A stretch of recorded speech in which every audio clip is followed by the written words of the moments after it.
We're going to jump straight into this then. Joined today by Carlos, VP of Operations. Good to see you again. How are you? Director of Training. Yeah, it's good to be here. Thank you for having us to visit and bring everyone along. Yeah, well, good afternoon, good morning, depending on where you're watching from. Welcome to XPEL. This is our global operations and training facility.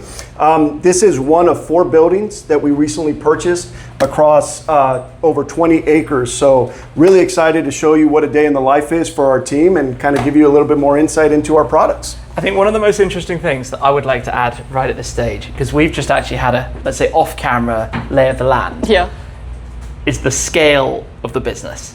I think it's easy to not realize that 420,000 square foot, you say 20-something acres of over 20 property? acres across 4 buildings. And again, this is just one of many facilities that we have all across the world. So really big operational footprint. That's a whole lot of football fields. Yes, that would be a lot of football fields. Now, is it your football or our football? We can go either football on this one. But I guess sense for everything, because we're going to go and see a little bit of the production, how things Absolutely, work. for sure. Yeah, so this will give you a little bit more insight into some of the quality control, quality assurance, and that we take behind the product. So we've got a variety of different equipment that we use to test all the mechanical, visual, and performance characteristics of our product. So you see some of our team members there looking at different properties such as color values, haze values, looking at peel testing, etc. So before the film ever gets into the conversion process, we make sure that it meets all of our specifications depending on the product line, such as the width, the thickness, etc. Makes sense. This building alone, as I mentioned earlier, is 120,000 square feet. You know, the number one thing that we want to make sure we focus on and have is plenty of inventory. As you can see from the racks and racks that we have here, we have plenty of inventory readily available. And really the key thing for us here as a team, as an organization, as a company, is really focusing on our customers and their needs, which is why everywhere throughout our facility, you're going to see the no tomorrow kind of standard, the no tomorrow philosophy. And really what that means for us is taking ownership, putting our customers first, and making sure that irrespective of where our team members are doing, irrespective of what their job is, they're always focused on the customers and putting them top of mind. We've arrived at the training center. Yeah, welcome to XPEL Training Headquarters. This is, as Carlos mentioned, the complement to the biggest operations footprint we have. This is our largest training facility we have globally. If you look up, you see flags of all the training facilities that we have around the world. A couple are being established, but 10 of those 12 are in full operation currently. So it's super cool to see the growth of XPEL since 1997. Definitely. And we should say that we've actually just arrived here at the end of your training day. So yes, so it's very quiet. It's a quiet time, but that's a good thing for coming in. And it is. This is considered after hours. We try to showcase to all the students just that we are protect everything is one of our mottos, besides the no tomorrow kind of mantra.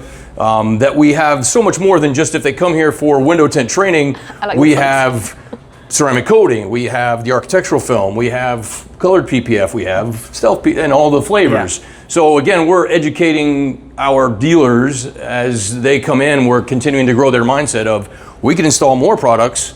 We're not going to be limited to the space of the shop. We're only limited by how many different products we can learn to provide that protection to our customers with. For example, Zach, who did the PPF install on the ZR1X, he came here, did his training here with his team. So like this is the place. It felt like all the dots were joining together. Kind of a full circle moment, right? To see where the training takes place. Our common area, we do cater lunch. The students gather at lunchtime and exchange industry knowledge, price points. So they're learning as much from each other as they are from our instructors throughout the day. You'll notice the different structures. We have combinations of bumpers, hoods, bonnets, if you will, as well as fenders, mirrors.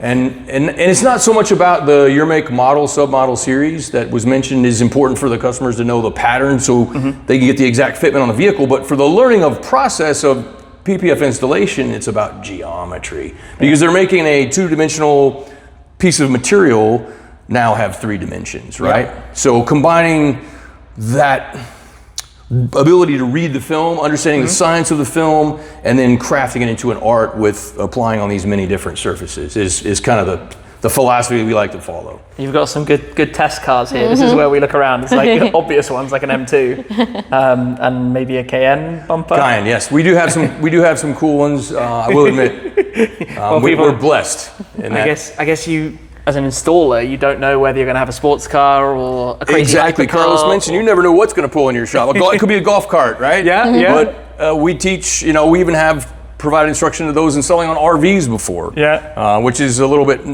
kind of bulk style, not really the XPEL pattern, but even still, we want to help all our dealers grow. We can't ignore the elephant in the room right behind you, the fact that there's a boat as well. Marine films and coatings. Yeah. This is our training structure for that, and we've had quite a few students trained, not just the marine protective film and the different ceramic coatings for that. We now have colored marine protective film, and we can teach our marinized window tint on these hard to shrink and sometimes manipulate. When they're curved like this, it's another level of challenge for window tint installation. Lots of realistic cars to train on, again, providing that realistic challenge that simulating what the installers, when they become installers after they finish the training here, what they're going to experience when they get out in that real world for the different types of glass. From Model X, massive front windshield, to Corvette rear glass. Everything under the sun, literally, and what to put on it to protect you from the sun. Yeah. And a shop that is representative of, or I should say a training, learning environment that is representative of a workshop with, again, additional lighting as well as your power drops from the ceiling, so you're not dragging, you're not causing trip hazards or dragging cables over cars, etc. Our tanks in the back to expedite the install, and most importantly, the gentlemen in the back are high quality trainers. Those are my heroes. Those are the guys that make this all possible. A little birdie told me there might be a challenge ahead for us here. If you're ready to accept that challenge. Do you know what's coming? I might have heard. You versus me. No, I think it's you versus yourself, and I'm holding the camera. Oh, okay. Yeah, someone's got to hold the camera, don't they? Did you bring a tripod? Not on this one. There you go. So what's the plan? What are we doing? We're ready to provide for a competitive environment. If you'd like a demonstration first, so you can see what to replicate, right? We want the trainer to demonstrate. You can imitate or replicate. If you're that good at it, you can make it look like his. Otherwise, if you want to dive right in, we can also give you the solution squeegee, and you can jump in with both feet. It's your call. I think that you're ready. You've seen it done all over your car outside. So You're a natural. Yeah, it's that easy. Give it a go. I think you should jump right in. So, awesome. XPEL Paint Protection Film for a fender of a Model 3, which is one of the most awkward shapes ever because it curves this way and it curves that way, and it's got lots of funky shapes. You look ready for the challenge. I'm sure you can do it. Grab our pattern, transfer it over. Notice he Just had like that. upside down for ease of placement, right? Yeah, I guess that's the kind of thing that The nuances. muscle memory practice doing it, you just eventually would get used to it, but that makes it easy to just come and... So the way that everything that we make is applied, for the most part, follows a philosophy, and once you know how to install that, installing our products get pretty easy. So how do you pick the first corner? Because you don't go for like a high that's point. a great question. Go for an edge. So how do you choose? You choose wherever the pattern is laying most natural. You want it to tell you where to go. You don't want to try to make it stretch and fit.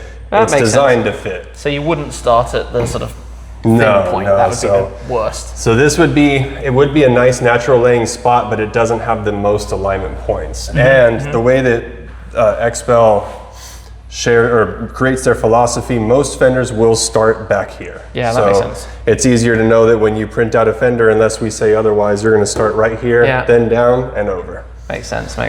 So this would be our most natural lying area. So this is, we got a hair. Let's go ahead and start clean, right? Let's get that out of there. Very obvious on a white panel. Very. Yeah. So we're going to start off by finding our initial alignment area, which is going to be right here. And we want all this, again, to be laying as naturally as possible, which you can see no squeegeeing has been done, but it's already laying pretty naturally. Go ahead and remove our soap from that area so we get some tack. So he's spraying alcohol to wipe away the slip and kind of promote the adhesion of the film. Reach into our pocket and grab our handy dandy squeegees. And go go ahead and lay that down because we know that that's in alignment and that looks good. Yeah. Okay. From here, you'll always work down. That way you can lock in your metaphorical wall and work away from that wall. Right? Okay, yeah, that makes sense. So from there, you'll work down. Again, getting the soap out of the edge of the PPF so that you can get a nice tack, assuring that everything is in alignment. And then you just work down to your next point. We don't want to make it look too easy. He makes it look I think I make it look a little easy. Why don't we put you on here now, get you stretching to the front and see see what our students are in for when they land, which you'll see is really not as hard as it looks. So this makes it move. Yeah. This makes it stick. Yeah. And this is how you remove the water. And you want to have some slippiness on the top as well You if will, there isn't enough. So you got all the time in the world. Let's get this figured out. Yeah. no pressure. You mean it's not like this? I thought you just did It's this. kind of and it like happened. that. Okay. So looking through this, where would you say our next alignment point would be? So you want to pick a We're moving forward. point, right? We're moving forward. You're playing with edges. Okay. You've got the shape here.